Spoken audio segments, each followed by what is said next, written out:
In the Huddle was created to give student athletes, parents and coaches an inside look at the journey through US college sport and all that comes with it. The demands, the experiences, the excitement and the opportunities available to our student athletes from around the world. Study and Play USA facilitates a comprehensive, customised approach for student athletes and families for their whole journey, from their high school preparation years right through to US college graduation. Hi, welcome to this episode of In the Huddle with Study and Play USA. We often highlight our student athletes and what they're up to in the USA, but today we're going to talk US college through the lens of a parent.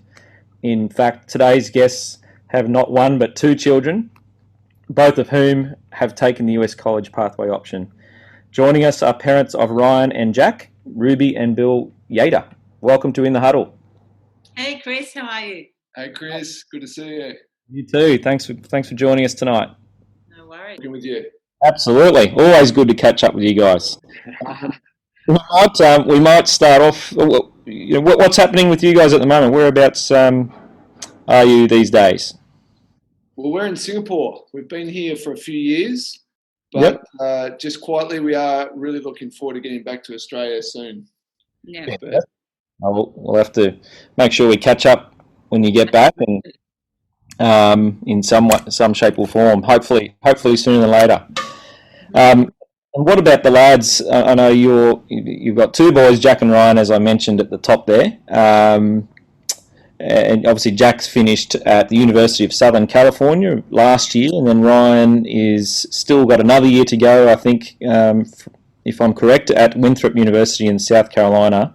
What are they up to at the moment in terms of, obviously it's US summer over there as we record this? What have they been up to? Well, Jack, he'd actually been working in New York City, working for a hedge fund after he finished college, but for the last couple of months, he's been working from his home in Connecticut, still doing his job. Yeah, so he didn't get summer holidays. He's not on summer holidays, and Ryan is on summer holidays. He decided to stay in the States for the summer because he's doing an internship, which is just on hold for the moment until the office opens up fully. But hopefully that will happen soon. And yeah, he's doing that, and then one more year at college, as he said. Yeah, so that's great to hear that they're taking advantage of these opportunities in their break. So I guess for Jack, not necessarily a break, but certainly for Ryan. And what sort of visa, just for the listeners, is he able to undertake that work? Ryan, that is. Yeah. Yeah. Well, I can't remember the name of it, but they can apply for a special visa because they're international students, so they can take an internship after their junior year. So to do that, they just need to have the job and the employment. They fill in some forms, and then he can get this visa. They basically get the job offer, yes, and then they go to their international department at the university, and they sort out this visa for them, which enables them to do like an internship through the summer. Yeah, through the summer between their junior and senior year, which is pretty exciting, really. It is, and it sounds like an OPT visa, which is basically an internship visa, which is available to student athletes. Yeah, it's got another name. I can't remember the name of it though. Sorry. Yeah, no, it's got a few names, but it's optional practical training, basically, is what it is, and there's a couple of stipulations. Where they have to obviously do some work that's related to their degree in some way. But it's some people wait till they finish their university degree and then they take a whole year to work and use the visa to after they finish. So it's a great option. I'm really pleased to hear that Ryan's taking that up. That's excellent. Yeah, yeah. Okay, well, it's good. Sounds that the boys are doing very well, and and you're now obviously well and truly empty nesters, that's for sure. We are. You can stay that way. You've got used to it now, Bill. Yeah. That's good. They can visit. They're welcome to visit. Yeah, okay, welcome to visit occasionally. Oh, that's good to hear. And Ruby, I guess just on that note, look, I remember sitting with you prior to Jack going over, obviously Jack, your first boy, on his 4-year experience. You were quite emotional thinking about the idea of seeing him off for the first time. Yeah, can you talk to, I guess, the parents listening out there about these emotions and how you were able to deal with those? Yeah, sure. Look, sorry, first of all, for my crazy state. Jack was my first, but look, he was also only 17, so Yes. you know, I was very concerned how young he was, but he was so ready. He'd travelled a fair bit already with his sport. So the fact that he was ready and excited about it made it a little bit easier. But we were fortunate to go and see the college beforehand, and that obviously calmed me down a little bit. And look, after the first week, the first day even, he was so happy there and just he just loved it. And I guess that alleviated a lot of my fears. And basically it was me, the fear of the unknown, what was happening, because he'd been in my life for 17 whole years. I knew everything. And he was just happy and settled, and that just made it so much easier.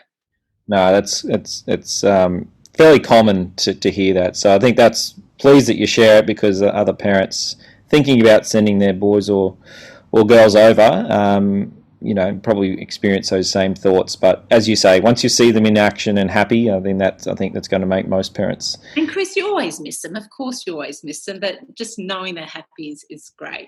Yeah, absolutely. We miss our little fellow when he has, 2-day sleepover with his. I know the feeling, but yeah. And then obviously the second time round when Ryan came around, was that it? Obviously, he's still, it's his first time for him leaving as well. So was it fairly similar emotions, or were you able to handle it a bit differently the second time with Ryan heading over? Actually, it was a bit worse actually, because I'd had those 2 years with Ryan pretty much on my own. Bill travels a lot, and Jack wasn't there, so Ryan and I were pretty tight, and him leaving left a huge void. But again, and look, the thing with Ryan, we didn't get to see the college beforehand, so there was a little bit more unknown for me, and it was a lot further away. It was in South Carolina that Ryan went.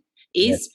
So, look, we got to drop him off. I got to see the place so I could visualise it when I got home. And again, like Jack, he just settled in so quickly. He had, like, the team, because he's going there for a sport, he has this instant family. They are his family, the team. And he is just so happy and he loves it. And that makes me happy.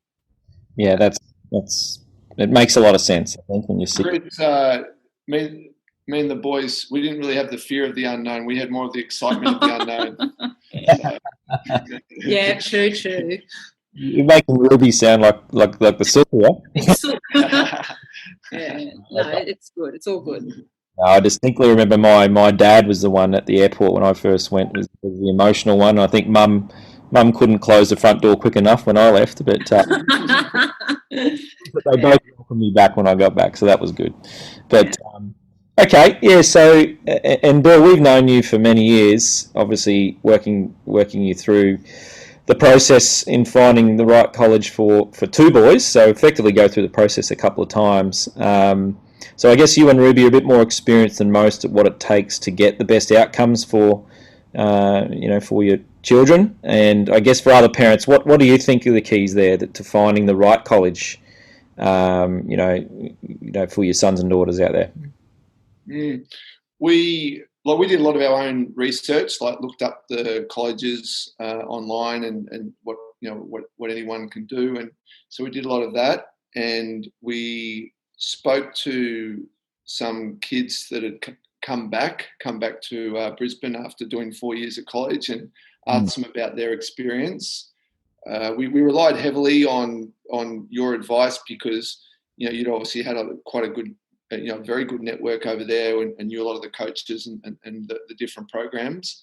And then I guess with Jack, it helped us a bit make the decision, because we got to go over and travel around and see about 4 or 5 colleges and see their programs and see their facilities. So that was obviously very helpful, and talk to the coaches. Yes. And, so that really helped. But Ryan didn't have that opportunity. We just had to. But Ryan we did a family trip, so he did know what the colleges are like. Yeah, that's true. I mean, he like when he went on the family trip with Jack, he was like, okay, I want to try to go to a college as well, so kind of helped for him. But he didn't do a separate trip for the college he went to. Yes. So we had to rely on you quite heavily for that, and then what our own research and what the feel was. And they had discussions and Skypes with some of the coaches. And I think that as long as you can get on, I think that's one of the keys. If you can get on well with your coach, that's going to make your life a lot easier. So, they were just some of the things we did, and hopefully make the right decision and try to weigh it all up. And you go with your gut feeling a bit as well. Go with your gut, yeah. And as I said earlier, relied a fair bit on your guidance because you've been there, you've met the coaches, a lot of the coaches as well, and you try to help get the right fit, which was helpful for us. That was absolute key, that you made sure it was the right fit. Yeah, and that's I guess that's the idea. I mean, we want our kids that go over there to have a good long-term outcome. It's not about placing them into college. It's and I guess we say again. Sorry. The full experience of everything. Yeah, that's right. And the fit really comes down to a number of things. It's the personality of the student athlete. It's the level of their play. In regards to the sport, it's the personality of the coaching style, as you talked about.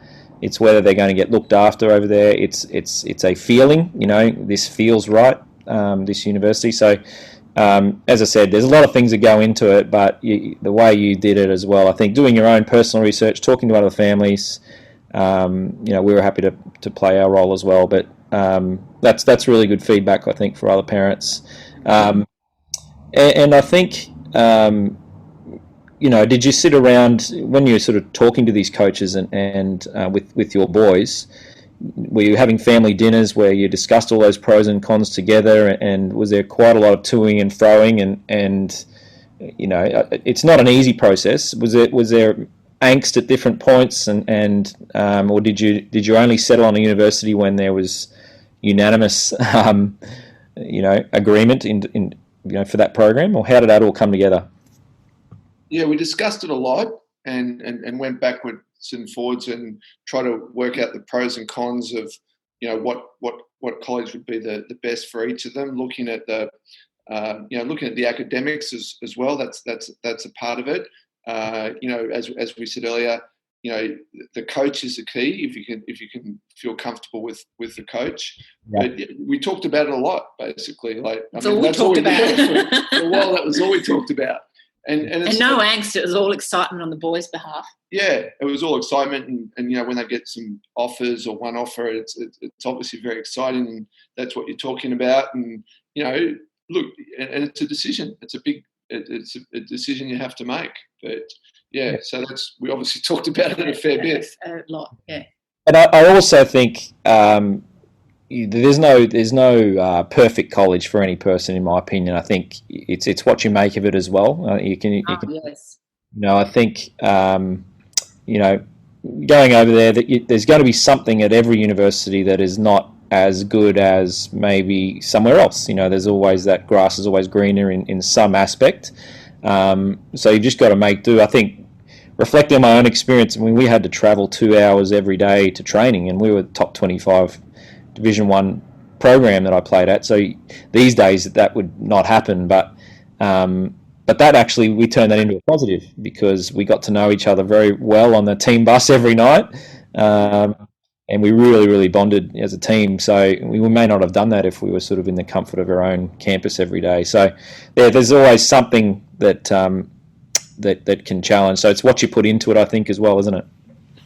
I fully agree with that. I mean, yeah, the program will be there, the college will be there, but as with almost all things, it's what you put into it and what you can contribute to the team and what you can add that's a big part of it as well.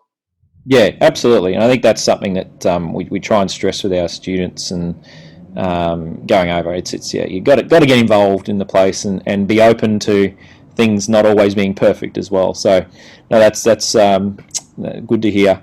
Look, open question for both of you. In fact, it'd be great to hear both of your perspectives on it.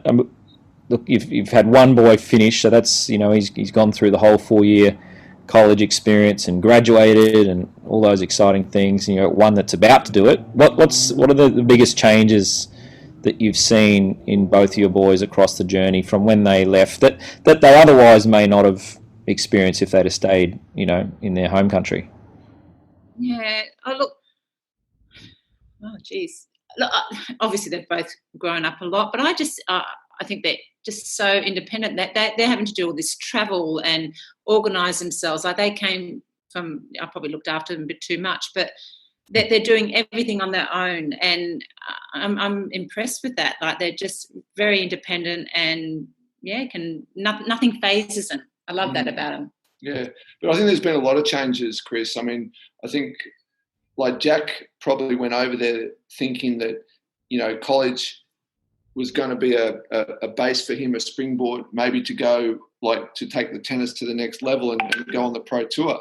Yeah. And that wasn't the case. So I think they, that they grow up from that perspective and see that there's other ways to go forward. So I guess that's one point. I think they have a broader perspective, right? Like, back in Brisbane, they're maybe they're a bigger fish in a smaller pond, and over there they just realise how many good tennis players there are, how many athletes there are, how many colleges they are, how big the place is. Yes. Yeah. No, I totally understand that. I think it's we're a very, ultimately, if we talk about Australia, a very small country. In terms of, the whole landscape in the sport for the boys of tennis. I certainly saw that. And it was a wonderful thing. I was a little bit similar to Jack in that way. I wanted to be a professional, and I thought college might be a springboard, but there's nothing like losing your first 7 college matches to bring you back down to earth. Yeah. Oh, jeez. Was that you or Jack? That hurts. That was me. But despite, and this is another point I should make, I guess, despite having losses and some setbacks and things, I think the kids, one of the changes, the boys, they come out of it with a bit of an inbuilt confidence, and not a cockiness, not like, I'm going to be the greatest or whatever, but they've had to deal with training, they've had to deal with competition, they've had to manage the academics, they've had to manage the team, they've taken losses that they probably didn't want to take, and it builds a strength, a confidence that I think they can take forward. Yeah, that's right. The other thing, Bill, with that, I reckon, is that you win as a team and you lose as a team. We've all been to those tournaments, and I guess this is not just regarding tennis. This can apply to all sports, but, you might have those events that you go to that, I guess in tennis, you might be stuck out on court 16 in a country tournament playing a consolation match that may not. That builds your character, mate. That builds your character. I've had a few of those. Yeah, we've all been there, but it's. I think you get no one cares whether you win or lose that match except you and your family. Whereas at college, you can have some. I was witness to some very, very heartbreaking losses, and you jump on the team bus, sing the team song, and everything's okay again. And then someone's going to pat you on your back, and then if you win, obviously you're going to feel pretty good as well. So it's the team aspect that we probably don't have much of in around the world that you get in college, even if for individual sports like swimming as well, where it's all team based in college. And I think that's good for kids, good for their development. No, absolutely. Yeah, it's awesome. Yeah, that team. That's a good point, actually, on the team experience. It's very hard to get any better than what you get in the college system than that team experience. Yeah, that's right. I think I suppose just a little bit of a segue there. Speaking of team, again, I recall sitting with you, Bill, watching one of your boys play a match. In fact, it was Jack at USC. Against Stanford, of all teams, a big rival. And one of Jack's teammates was sitting with us, and I remember he told us the best thing about being at that particular uni was that success was kind of everywhere he looked, and it was expected, as an athlete, but it was also expected as a student. And so it's almost like self-fulfilling prophecy on me. You expect to do well, and therefore you will, and you'll do the work necessarily to get a successful outcome. Do you think that kind of level of a healthy expectation has rubbed off on Jack, and I suppose even recently for Ryan as well. Yeah, well, I think USC, I guess, is an extreme, right? It's they certainly do expect success in all the different sports. They've won numerous NCAA tennis championships, and their football team is the Trojans is basically 80,000 people going crazy at every match, and they've got all the facilities there better than any sort of pro team in Australia. They have excellent coaching, excellent training. They have excellent academic assistance, anything like that. So I think it's fair that they expect success in some ways. Yes. And you've got everything there for you. You've got to be very talented to get there in the first place. Yep. And they don't like any excuses, the Americans in general, right? But similar for Ryan, they expect a lot. They have to maintain their certain GPAs. They have to maintain their academics to play their sport. Then that once they're there, they have to be expected to do all the training and everything. So but it's good. It's healthy. It keeps them going. They enjoy it, the boys. Yeah. No, Not 6 o'clock in the morning, but most of the time. Yeah, and it builds resilience, Chris. Like, I think they certainly, that builds up, which is one of the key qualities that they come out with. Yeah, that's it. And you can't get resilience unless you are faced with challenge. That's the thing, and that's one of the reasons to go to college and get out of your comfort zone, I think. And that's what we see in a lot of our kids. Mm-hmm. You can't build resilience when you're in, getting everything done for you and all that sort of stuff. You're not overcoming some sort of obstacle. So, I think almost that's the biggest selling point about college for me. Almost, I think that the confidence and the resilience, or is it, if you develop resilience, I think confidence comes with that. And listening to you, in other conversations outside of this conversation, just about what your boys are up to. I mean, Jack's, been doing property development internships in hedge funds and other financial institutions post-college, and Ryan, doing internship at commodities trading company. Those are sort of things that are accessible for these student athletes, international student athletes, because of their elevated status as student athletes. They get exposed to networking opportunities, and they can meet people who are well connected to be able to put them in these types of opportunities. So it's not necessarily about sport, is it, really? No. Well, I think the sport's important. You get to play at the top level, right? You get to play at the top level, but then you get your degree as well, and plus get some of the skills and characteristics from that employers are looking for afterwards. And plus you get your connections and your network from all the different types of people that you've met. To me, that's the biggest positive. You, Ruby? Yeah, no, absolutely. Yeah, and I think you mentioned Ryan. I mean, most people I think listening probably heard of University of Southern California and Harvard and Stanford and these types of places, that the very famous universities in America.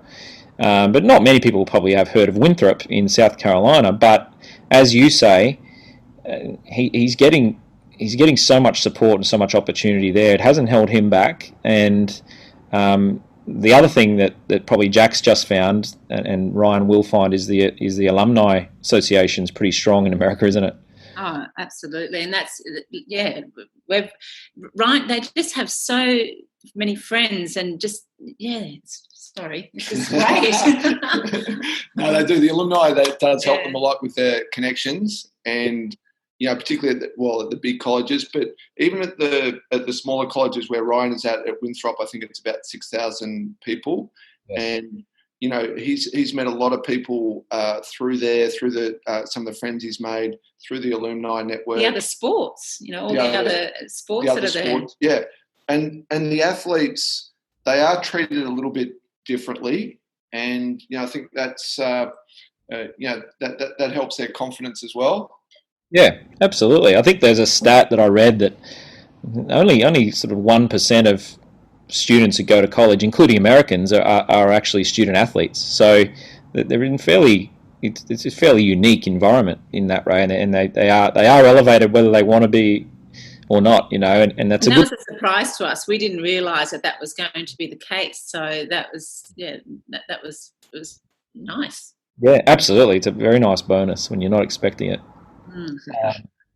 I think, just probably backtracking a little bit, getting back to probably one of the earlier topics, I suppose, of being a parent, and having your two sons in America. I think as a wannabe, I suppose as a parent of a wannabe student athlete, our little fella wants to go, and I think the thing that excites us is that the ease of communication these days as well, your accessibility to not only to be able to just chat and catch up probably on a daily basis if you really want to with your boys, but feeling part of the process too and feeling welcomed by the university. You can really engage in their journey in a way, watching their matches live streamed or pre-recorded, all those sort of types of things. So yeah, I mean, in my experience, my parents never got to see me play or anything like that. I was receiving faxes from them, and there was no email when I started, which is showing my age. But today, as I said, you live stream, you've got Zoom, and you've got Skype, all ways that you can speak. So, Ruby, can you talk us through some of those experiences you've been able to share with the boys along their journey, and even just their teammates and getting to know them and the coach and that sort of stuff? Yeah, look, we've been super lucky with the boys. They've been great with communication. And look, sometimes I think if they ring up, we're FaceTiming, but I get to all the other boys, all the other teammates all get on the phone and I speak to them more than Jack. So I'm really feeling part of it. Like that's been wonderful with the social media. Coaches, if always available for chat if you want to, if you have any questions, not that we really have, but they're always, a couple of times they have been available. I went over to visit Jack on my own once, and one of the professors wanted to meet, so I got to meet a professor and have a chat to him. Jack's team also played a match down at the Oz Open last year, so that was pretty exciting. So the whole family, like the grandparents and cousins and aunts and uncles, all got to meet the team and watch the tennis. And look, it's just it's great. It's really good, and I'll let you talk about the live streaming because I didn't get up in the middle of the night to watch that. Yeah, I mean the communication's good with the WhatsApp and everything, but I really like the live streaming so you can watch the matches. Yes, and, to me that's a bit of fun. Yeah, 3 o'clock in the morning wasn't for me. But I thought, Rubes, when we went down at the Aussie Open, they already felt, a lot of the kids in the team felt they know us pretty well because they jumped on the WhatsApp calls and so forth when we'd been talking to the boys as well. So that was a bit of fun. Yeah, and I know one or two of the players in the team have spent some time with you in Australia too, didn't they? Oh yeah, we've had quite a few visitors actually. It's been fun, and it's such a big deal for them to come over and cuddle a koala and feed a kangaroo. No, it's great. Yeah, absolutely. Realise that we're not all Crocodile Dundee down here. Yeah. Good. No, it's certainly been an awesome experience. From our end, just watching you as parents experience this for the first time, but also watching your boys do so well.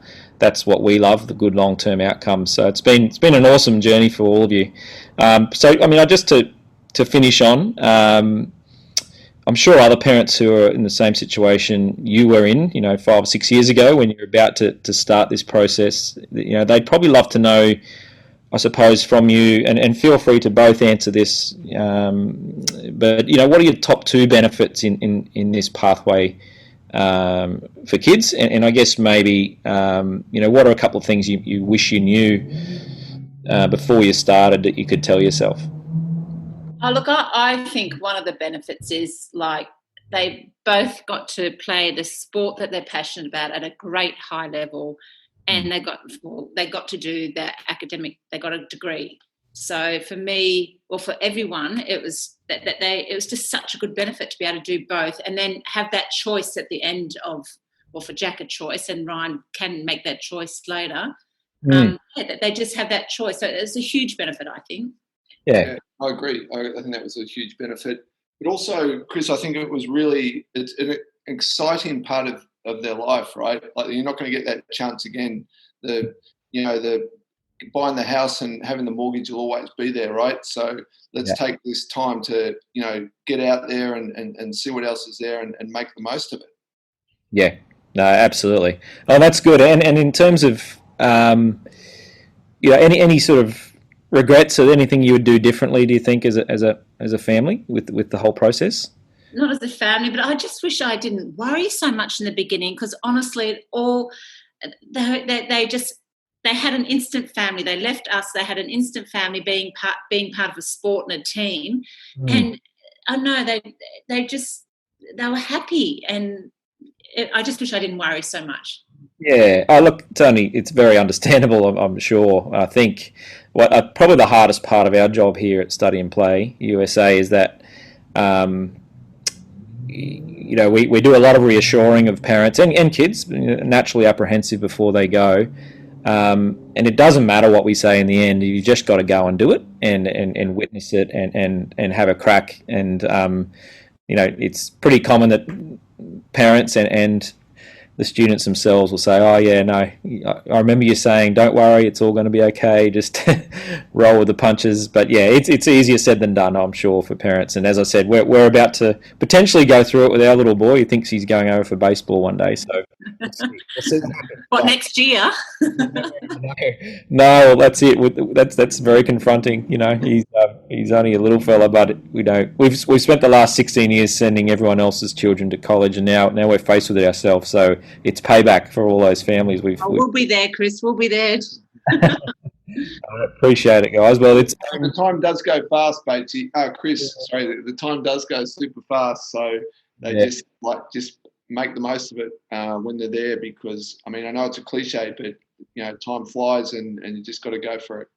Yeah, no, good advice, Bill, to finish on, I think, and great input there too, Ruby. I really appreciate both of your comments in this episode. It's been really, really, really good. And look, as much as I've sort of known a lot of this and seen it myself, I'm still enjoying listening to this perspective, as I'm sure the other parents are. So, thank you. But Chris, just quickly though, like we both Bill and I really love to thank you and your team. Like honestly, without you guys, the experience the boys have had would never have happened. So really appreciate everything you and the team does. So thank you.